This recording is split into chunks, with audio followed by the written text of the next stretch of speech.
నల్గొండ జిల్లా నకరికల్ ఎస్సీ కాలనీలో cordon search నిర్వహించారు. ఈ కార్యక్రమంలో Nalgonda sub division DSP, CI, ఎస్ఐలు, కానిస్టేబుల్స్ పాల్గొన్నారు. ఈ సెర్చ్ లో సరైన పత్రాలు లేని 125 బైక్స్, 10 ఆటోలు పట్టుకుని వాహనదారులకు కౌన్సిలింగ్ ఇచ్చారు. ఈ కార్డన్ సెర్చ్ పై జిల్లా ఎస్పీ శరత్ పవార్ మాట్లాడారు. వాహనాలు నడుపుతున్నప్పుడు తప్పకుండా హెల్మెట్ ధరించాలని ఆయన సూచించారు. అతివేగం ప్రమాదకరమని తెలిపారు. ట్రాఫిక్ నిబంధనలకు విరుద్ధంగా ఎవరైనా ప్రవర్తిస్తే కఠిన చర్యలు తప్పవని ఎస్పీ హెచ్చరించారు.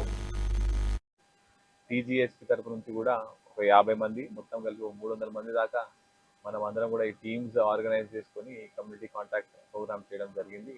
ఇందులో మనం మొత్తము ఒక 14 పార్టీలు, ఒక 7 కట్ ఆఫ్ పార్టీస్ పెట్టి ఒక 350 ఇల్లు వరకు మనం ఇవాళ సర్చ్ చేయడం జరిగింది. ఇదంతా కూడా మనం ఎస్సీ కాలనీ, మొండి కాలనీ, ఇంకా వడ్డెర కాలనీ, మనము ఈ 3 కాలనీస్లో కూడా ఈ కమ్యూనిటీ కాంటాక్ట్ ప్రోగ్రామ్ చేయడం జరిగింది.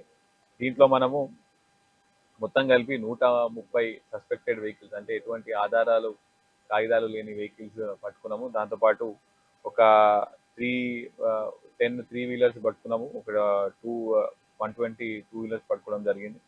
అదేవిధంగా కొంతమంది సస్పెక్టెడ్ పర్సన్స్, అంటే పాత హిస్టరీ ఉండి ఏదైనా అఫెన్స్కి, అంటే ఏదైనా క్రిమినల్ యాక్టివిటీ హిస్టరీ ఉన్న వాళ్ళని కూడా ఒక 8 మెంబర్స్ని మనం ఇక్కడ ఇవాళ పట్టుకోవడం జరిగింది. అందులో ఒక ప్రాపర్టీ అఫెండర్ కూడా అతన్ని ఇల్లు మార్చి ఇక్కడ ఇవాళ సర్చ్ చేయడంలో అతని ఇల్లు ఇక్కడ దొరికింది. అతను మొన్ననే బెయిల్ మీద వచ్చినాడు. మళ్ళీ ఇంకేమైనా అఫెన్స్ కూడా ఆయన చేసినాడు, అవన్నీ కూడా మనం ఇప్పుడు మళ్ళీ పోలీస్ స్టేషన్ తీసుకొని వెరిఫై చేయడం జరుగుతుంది.